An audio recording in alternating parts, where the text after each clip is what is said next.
अस्सलामुअलैकुम बच्चों, आज हम न्यूमेरिकल करने जा रहे हैं चैप्टर 13 के। तो स्टार्ट करते हैं पहले न्यूमेरिकल से। बड़े सिंपल हैं, इजी हैं। चैप्टर 13 है क्लास 10th का, उसका पहला न्यूमेरिकल है। At a particular temperature the speed of sound in air, यानी v जो है हमारे पास वो है 330 मीटर पर second. If wavelength of sound wave is 3 centimetre, wavelength यानी लैम्डा 3 सेंटीमीटर, उसको मीटर में कन्वर्ट करो, 100 पे डिवाइड करो, 0.03 metre. Calculate the frequency of the wave is the frequency range is audible. Check करते हैं। v is equal to f lambda होता है। अगर बच्चे v is equal to f lambda है और हमें f चाहिए तो वो होगा v ओवर लैम्डा, यानी 330 ओवर 0.03, तो ये आ गया 11,100। यानी हमारी जो ऑडिबल रेंज होती है वो तो 20 हर्ट्ज से लेकर 20,000 हर्ट्ज तक, तो ये 11,000 है। Yes, this is audible to human here. बड़ा सिंपल से क्वेश्चन है।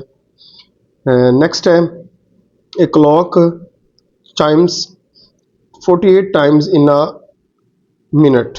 ठीक है, कैलकुलेट द फ्रिक्वेंसी, यानी जो पेंडुलम क्लॉक है वो इस तरह वाइब्रेट कर रही है। ठीक है, और उसकी जो फ्रिक्वेंसी होगी वो होती है number of vibration per unit time. अब यहाँ पे जो नंबर ऑफ वाइब्रेशन है वो 48 है और टाइम है 1 मिनट यानी 60 सेकेंड। तो टाइम फार्मूला होता है, फ्रिक्वेंसी का formula number of vibration over time 48 over 60, तो फ्रिक्वेंसी आ गई 0.8 hertz.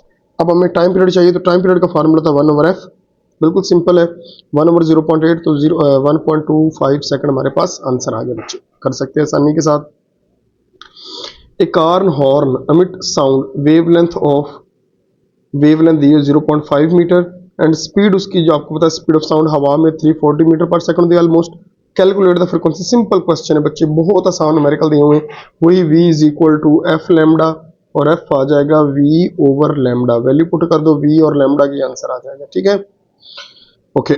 Sound travel with the speed of, यानी साउंड ट्रेवल कर रहा है स्पीड के साथ और वो v स्पीड में दी हुई है 500 मीटर पर सेकंड।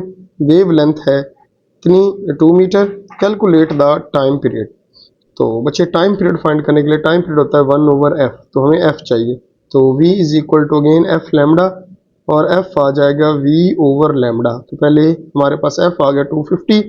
अगर हमें t चाहिए तो 1 ओवर 250 हमें करना पड़ेगा। ये देखो बच्चे मैंने किया हुआ, तो ये टाइम आ जाता है 0.004 सेकंड। बिल्कुल सिंपल न्यूमेरिकल, इनमें कोई प्रॉब्लम ही नहीं बच्चों। एक दफ़ा आप करेंगे आपको दोबारा करने भी नहीं पड़ेंगे। चलें, नेक्स्ट है, a research boat sends a sound wave straight to the sea bed and receive echo 2 second later. यानी ये हमारे पास एक बोट है, साउंड नीचे भेजती है और वो सी बेड से टकरा के वापस आता है और आने और जाने का जो टाइम है वो है 2 सेकंड। ठीक है, और वो कह रहा है कि speed of sound in sea water v हमें दी हुई है 1600 metre per second. Find the depth of the sea, यानी एस हमने क्या करना है फाइंड।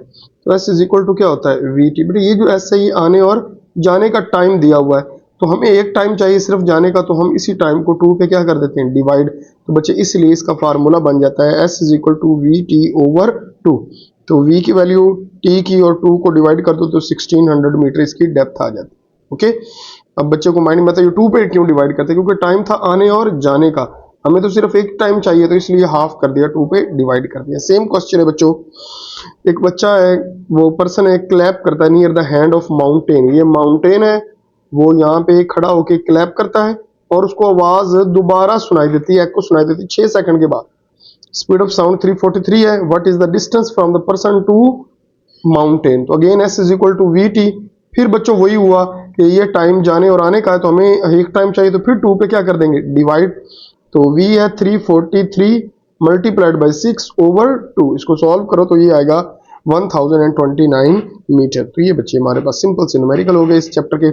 मिलते हैं नेक्स्ट लेक्चर में बच्चों, तब तक के लिए अल्लाह हाफिज।